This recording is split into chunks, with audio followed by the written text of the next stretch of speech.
नमस्कार, good evening India. ठहराव में जिंदगी नहीं है, गति ही जीवन है। कुछ नया जानने की इच्छा, नई दिशा में कदम, नए लोगों से मुलाकात हो तो जिंदगी को नए मायने मिलते हैं। इसी सिलसिले में आपसे मिले हैं हम आज लिटरेचर, हेल्थ, आपके सामाजिक सरोकार और कल्चरल हैपनिंग्स के साथ सिनेमा की धड़कनें भी हैं आज के शो में। आपका बहुत बहुत स्वागत। मैं हूँ जयश्री सेठी।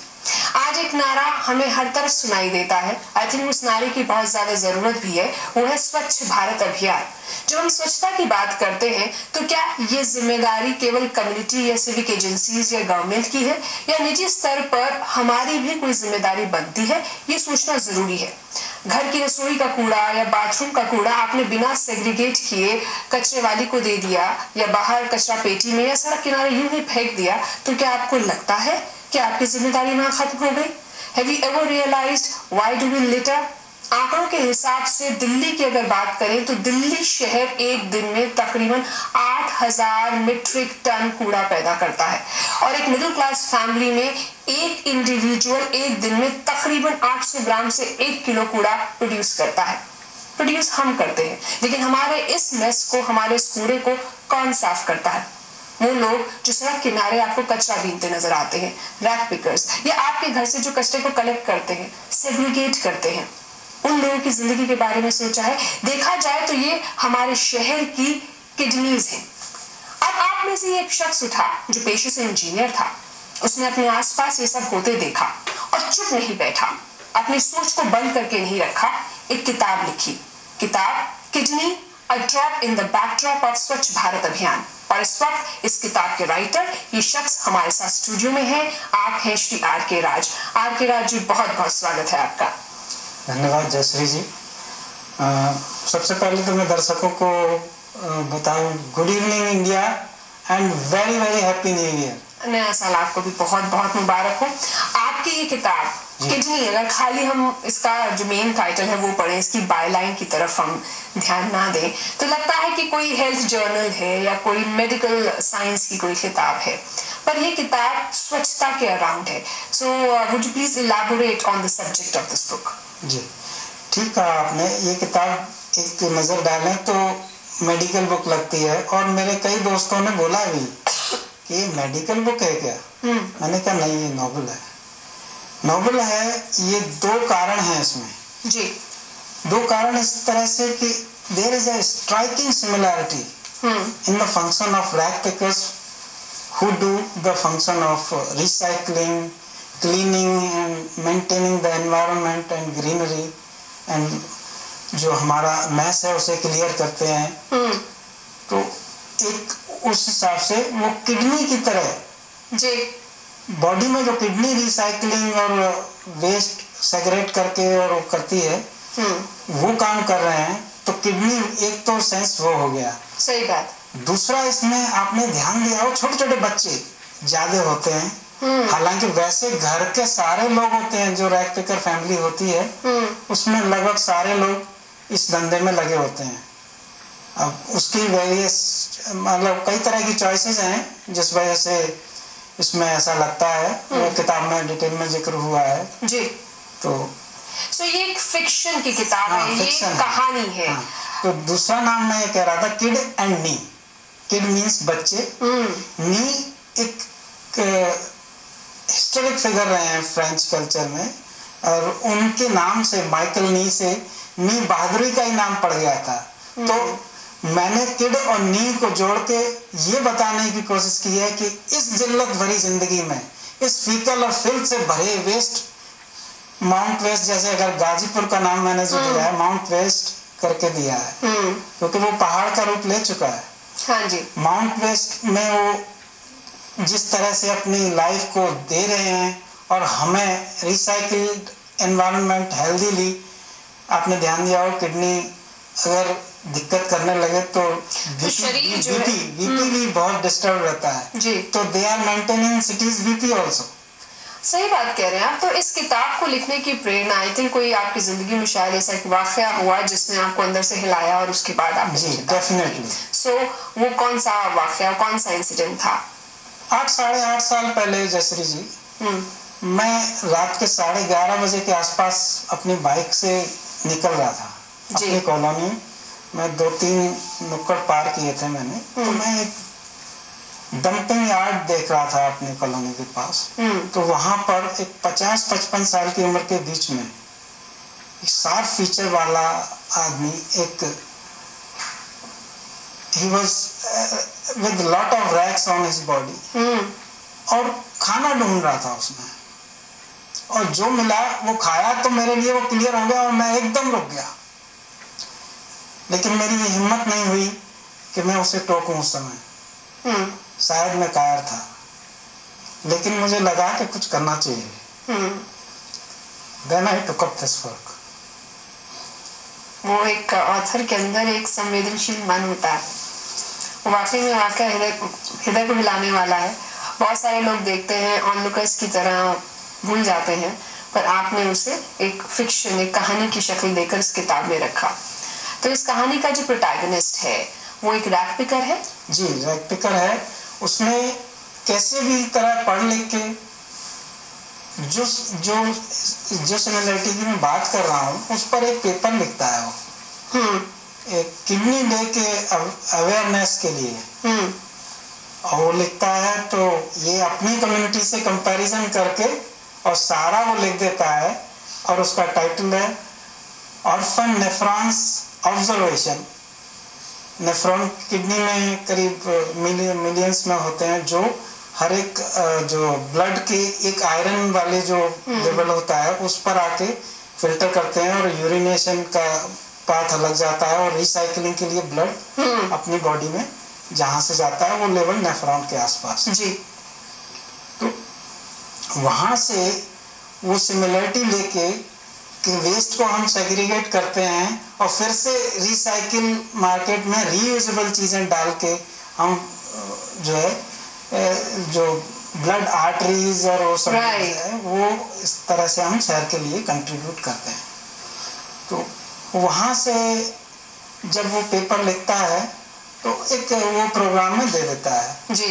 अब प्रोग्राम में जो प्रोफेसर हैं उनकी एक दुविधा शायद ये रही कि वो लगता है पूरे कंटेंट से एनवायरनमेंट डे क्या लगता है, और किडनी डे पे लिखा है 14 मार्च, जबकि उसे सबमिट करना चाहिए शायद 5 जून को। तो वो नहीं हो पाया, तो वो डिसाइड नहीं कर पाता है, डस्टबिन में डाल देता है।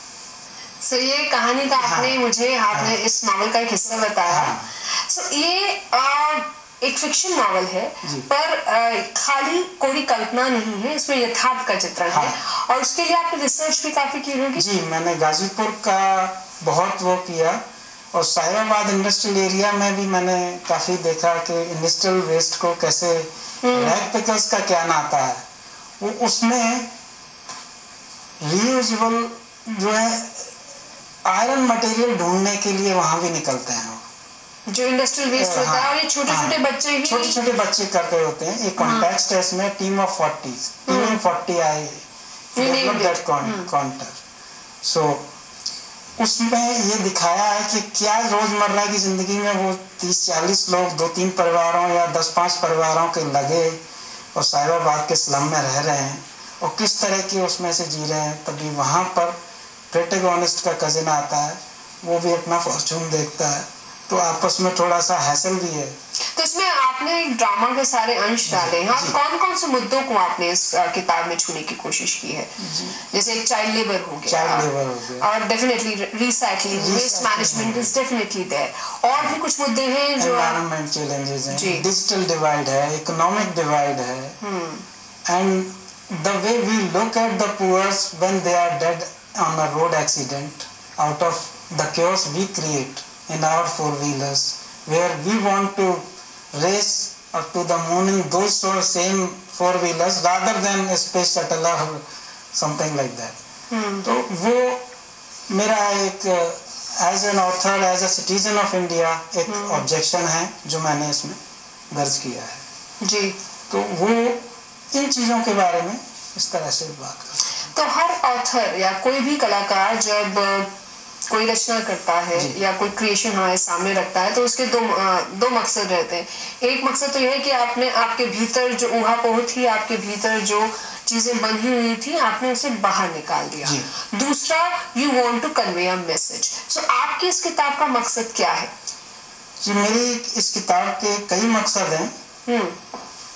सबसे पहला मकसद तो ये कि they are also a human being, they deserve a dignity, dignified life.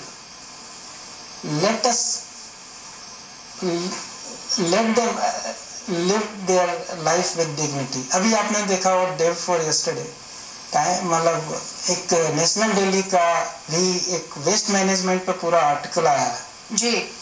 उसमें भी लास्ट आर्टिकल जो बॉटम पर है वो ये लिखता है कि rag pickers also want life with dignity. तो जिस तरह से, और संख्या छोटी नहीं है। कितने लोग होंगे तकरीबन? करीबन देश भर में 17 लाख होंगे। और बच्चे ज्यादा हैं? इसे बच्चे ज्यादा हैं इसमें।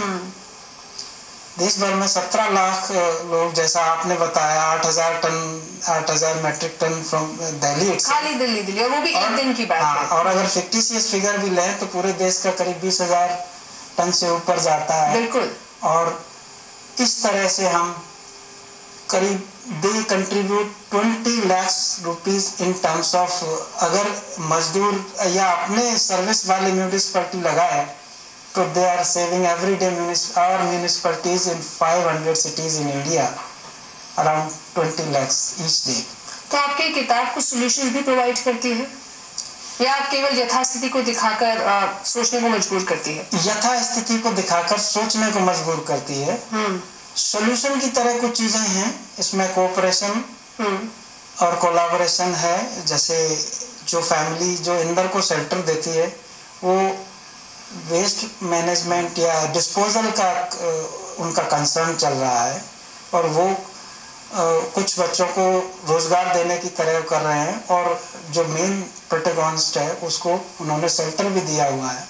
तो उस शेल्टर के दौरान क्या घर में वो होता है, अंतर्द्वंद, आपस में कैसे कोलैबोरेट करते हैं, क्योंकि उसकी एक बेटी भी है। तो इन चीज़ों को ताना वाना देते हुए एक कहानी है बड़ी खूबसूरत सी, और ये बताती है कि हम सोचते कुछ और हैं लेकिन जब करने पे आए तो बड़ी मुश्किलें आती हैं। और इसी में हम जब ब्रिजिंग ऑफ डिजिटल गैप भी है, वो कोलैबोरेशन के एक स्वरूप में है। वो ये कि ये फैमिली बाहर के कमरे में चूंकि वो रह रहा है, तो जो घर का कंप्यूटर है उसको बाहर भी शिफ्ट करते हैं जिससे वो भी सीखे जी, और अपना मतलब उनका काम भी कंप्यूटर से अगर हो सके तो तेजी से करे। तो एक डिजिटल डिवाइड का ब्रिजिंग भी बड़े खूबसूरती से मैंने देने की कोशिश की है। और दूसरा, एक जैसे इसकी चैप्टर स्कीम है, आप ध्यान करें तो सबके नाम लगभग एक से लगते हैं। अच्छा, आपने किताब को चैप्टर्स के अंदर बांटा हुआ है और हर चैप्टर का नाम जो है सुनने में आपको ज्यादा फर्क नहीं लगेगा। अच्छा, दिस इज डिस खाने वाली, सही बात, this is discomfort, right, disease बीमारी, राइट, दिस दो बड़े बड़े अलग अलग वर्ड, अमीरों के और रैग पिकर्स लाइक गरीबों के। तो आपने एक सोशल डिवाइड को दिखाने की कोशिश की है। और क्या ऐसा भी है, जैसे आपने रिसर्च जो भी की है, जब हम कार्बन फुटप्रिंट्स की बात करते हैं या हम एनवायरनमेंट की बात करते हैं, तो जो तबका सो कॉल्ड सोसाइटी में ऊंचा उठा हुआ है वो ज्यादा पोल्यूशन की तरफ कंट्रीब्यूट करते हैं? ऐसा भी है? ऐसा भी है, पर मैंने इसमें किसी को ऐसे आरोपित नजरिए से नहीं देखा है जी। मैंने बस ये बताने की कोशिश की है उस लेवल पे दो वर्ड दोनों अलग अलग रहते हैं, मतलब वो समानांतर रूप से रह रहे हैं। और साथ में आप शायद ये भी बताना चाह रहे हैं कि हम लोग एक वोल्केनो पे बैठे हुए हैं जो कभी भी फट सकता है, क्योंकि हम उस कगार में पहुंच चुके हैं, हमने इतना कूड़ा इतना वेस्ट जमा कर दिया and we don't know how to settle that. हाँ, और इसमें एक फेलियर जैसे कोलैबोरेशन की उस लेवल पर भी है। वो कैसे? एक रिच फैमिली से प्रोजेक्ट लीडर चुना है वर्ल्ड हेल्थ ऑर्गेनाइजेशन ने, जहां इंटरनेशनल एनवायरनमेंट ने इसको कॉन्फ्रेंस के लिए बुलाया पेपर हाथ लगने के बाद। तो वो एक टीम मेंबर बनाते हैं उनके साथ, जिसमें ये कभी साथ नहीं जा पाते। They are poles apart, they never meet. आपने ट्रस्ट भी फाउंड किया है, क्योंकि खाली आपका जो कार्य है शायद लेखन तक ही सीमित नहीं रहा। आप एक होता है कि आपको ग्रासरूट लेवल पे काम करने की कहीं प्रबल इच्छा रही। So tell us about that trust which you just founded. Being responsible करके ट्रस्ट का नाम है। इसी किताब को लिखने के बाद शायद वो, हाँ, ये मैंने सोचा, मैंने जब चल निकलेगी तो I will generate fund for that trust from the royalty of this work. ये मेरा मकसद है। तो जिस तरह से अभी हम ध्यान दिया हो, बॉटम ऑफ द पिरामिड जिसको कहते हैं, ये लोग तो बॉटम ऑफ द पिरामिड के भी पार्ट नहीं है। सबसे बड़ी दुख की बात है, they are still under the vacuum of the pyramid. क्योंकि बॉटम तो दिखता है हमें, उनकी समस्याएं दिखती हैं। सही बात। हमें इनकी तो दिखती ही नहीं है। एंड दे आर लाइक अभी न्यू अनटचेबल की तरह इमर्ज हो रहे हैं। तो मेरे को ये सब चीजें समझ नहीं आई। और समहाउ एक चीज और मैं दिखाने की कोशिश करता हूँ आपको। ये जो डेडिकेशन पेज है, इसके text itself I have carved out a figure of a rag picker. हाँ, पीछे झोला है उसके। समझ गए, दिखाई दे रहा है, बिल्कुल सही। सो अब आपने किताब लिख ली और आपकी उम्मीद है कि इस किताब की जब बिक्री होगी, उससे जो फंड आएगा आप ये ट्रस्ट चलाएंगे। अब हम उम्मीद करते हैं, हमारी तो बेस्ट विशेस आपके साथ हैं जो इस वक्त लोग देख रहे हैं। जब भी हम वेस्ट को मैनेज करने की बात करते हैं तो हम आरोप लगाने के लिए आगे आ जाते हैं। अपना घर साफ हो गया and we are done with it.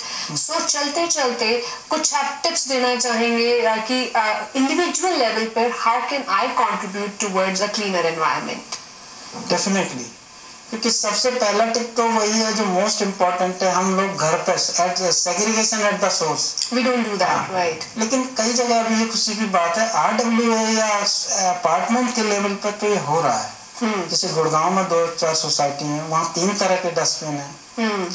और पटपड़गंज है या 2-3 जगह और बताया है। मतलब पेपरों में जब पढ़ते हैं तो आता है इस तरह से। तो एक तो सेग्रीगेशन की आप बात करें। सेग्रीगेशन के अलावा थोड़ा सा सामान, लाइक वो सब ह्यूमन नहीं है, ह्यूमन ही है। सही बात है, जिस नजर से हम उन लोगों को देखते हैं। राइट। अभी आपने एक फेसबुक पे भी अभी थोड़ा चल रहा है, तो मैं उसको बढ़ाना चाहूंगा। इस प्रोग्राम के दर्शक जाने, वो कहते हैं ना कि मम्मी मम्मी बच्चा बोलता है कि कचरे वाला आया है, तो माँ जवाब देती है कि नहीं बेटा, कचरे वाले तो हमें, because we are generating, they are clearing it and they are, वो तो सफाई वाला है। हाँ। तो इस तरह की चीजें सोर्स पर करें। और दूसरा जो एक मैंने कॉन्टेक्स्ट दिखाया है, जब हमारा कचरा घर में कोई लेने नहीं आता है, बाय द वे हम किसी ऐसी जगह रहे हैं, ऐसा एक्सपीरियंस है कि हमें डालने जाना होता है जी, तो वो एक गेम थ्योरी मैंने अप्लाई की है उसमें। हम उसमें क्रिकेटर बन गए हैं, मतलब दूर से फेंकते हैं हम। वो जो कृष्णा पूनिया जो शॉर्ट पुट वाली है, उसकी तरह पास आके नहीं फेंकते, जिससे वो सही जगह पर डस्टबिन में ही गिरे। फेंकते हैं, हम खुद अपने आप को अपना दामन बचा के चलते हैं। और इस चीज से और भी बहुत सारे मुद्दे भी, प्लास्टिक है और जानवर वही खाना खाते हैं, और बहुत सारे और इश्यूज हैं जिन पर विस्तार से चर्चा हो सकती है। पर आज आपकी किताब के बारे में जाना, आपकी शख्सियत, आपकी सोच को जाना बहुत अच्छा लगा, और उम्मीद करते हैं कि हमारे दर्शकों को भी एक मैसेज मिला होगा। हमारी तरफ से आपकी इस किताब के लिए बहुत बहुत शुभकामनाएं, और आपसे अगली मुलाकात होगी।